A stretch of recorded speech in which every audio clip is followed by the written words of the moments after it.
Assalamualaikum warahmatullahi wabarakatuh. Alhamdulillahirabbil alamin. Wassalatu wassalamu ala asyrofil anbiya'i wal mursalin wa ala alihi wa sahbihi ajmain amma ba'du. Halo teman-teman, balik lagi bersama saya Muhammad Hafiz Pandia dari KPI 4A. Seperti biasa, di sini saya akan membuat video learning journal pada pertemuan ke-13, yang dimana pertemuan ke-13 ini kita masih memasuki sesi diskusi bersama.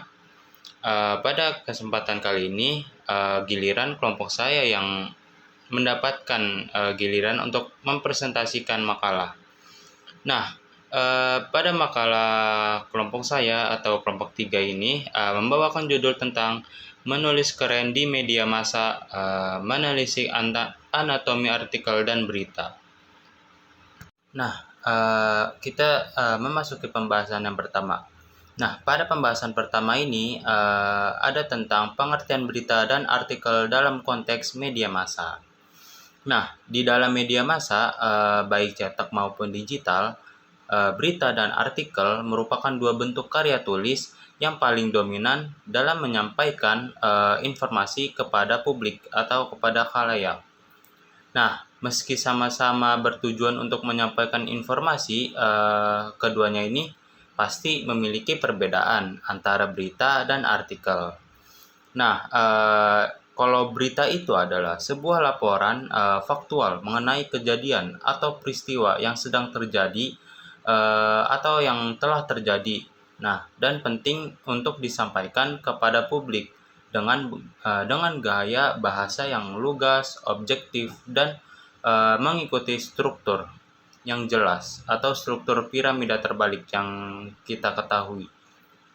Nah, sedangkan kalau artikel dalam konteks media massa ini adalah merupakan sebuah karya tulis yang disusun berdasarkan fakta, tetapi dibingkai dengan sudut pandang atau opini tertentu dari seorang penulisnya. Nah, kalau artikel ini tidak hanya bertujuan untuk menginformasikan, tetapi juga untuk membujuk, terus juga mempengaruhi, terus juga atau mengedukasi pembaca melalui argumen yang telah ditulis. Nah, artikel di dalam media massa ini memiliki karakter sekaligus persuasif yang menempatkan opini penulisnya sebagai sentral argumen dalam membahas isu aktual. Nah, hal ini tuh membedakan artikel dan berita yang menekankan objektivitas. Nah, dalam struktur penulisan, artikel itu terdiri dari pengantar atau lead, pembahasan inti, terus juga dan simpulan atau ajakan.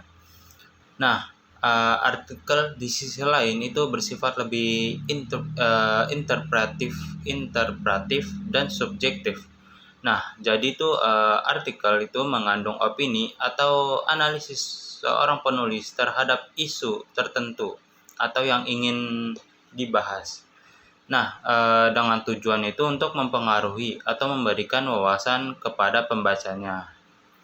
Nah, artikel di dalam media massa ini dapat membahas berbagai topik seperti budaya, pendidikan, politik, hingga isu sosial yang sedang berkembang.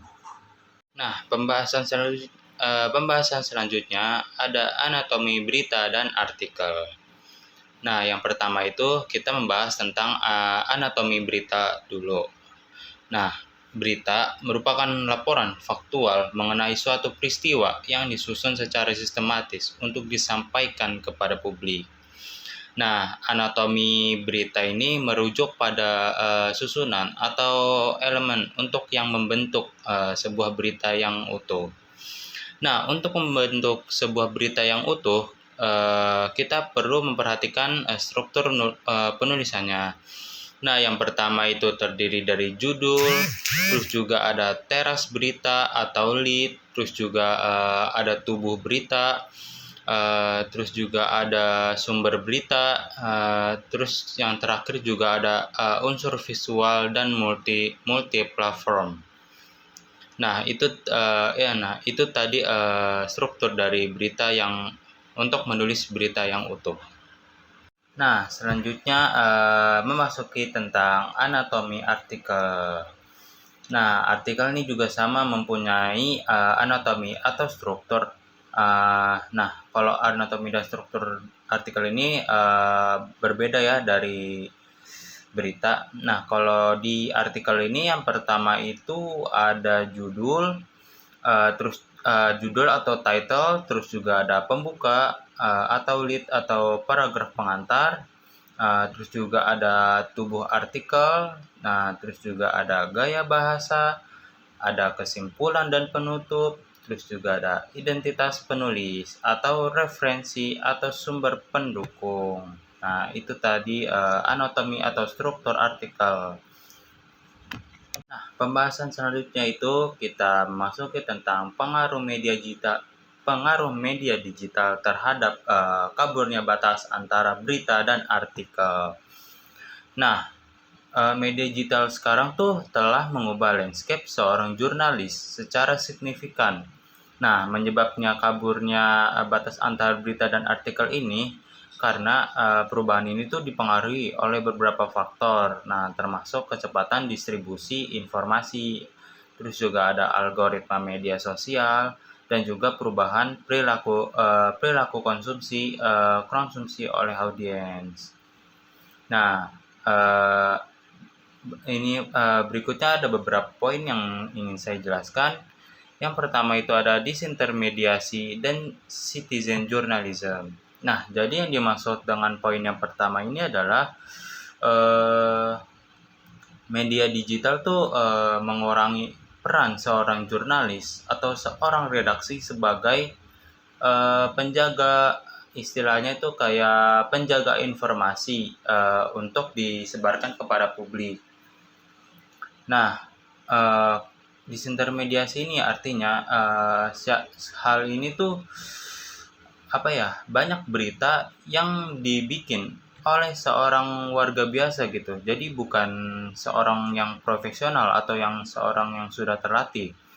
Nah, jadi tuh warga tuh sekarang bisa saja membuat berita kapanpun dan dimanapun. Nah, poin selanjutnya itu ada konvergensi media. Nah, jadi tuh yang dimaksud konvergensi media ini adalah internet menggabungkan jenis media seperti teks, audio, atau media, teks, audio, atau video, nah dalam satu platform. Jadi itu ibaratnya nih, ada berita. Nah, di dalam berita itu ada sebuah teks, terus juga ada audionya gitu. Jadi kita susah tuh membedakan antara berita yang faktual atau yang hanya yang berisi opini saja. Nah, mungkin itu saja dari saya tentang pembahasan pada video Learning Journal pada pertemuan ke-13 ini. Saya pamit undur diri, kurang lebihnya mohon maaf. Assalamualaikum warahmatullahi wabarakatuh.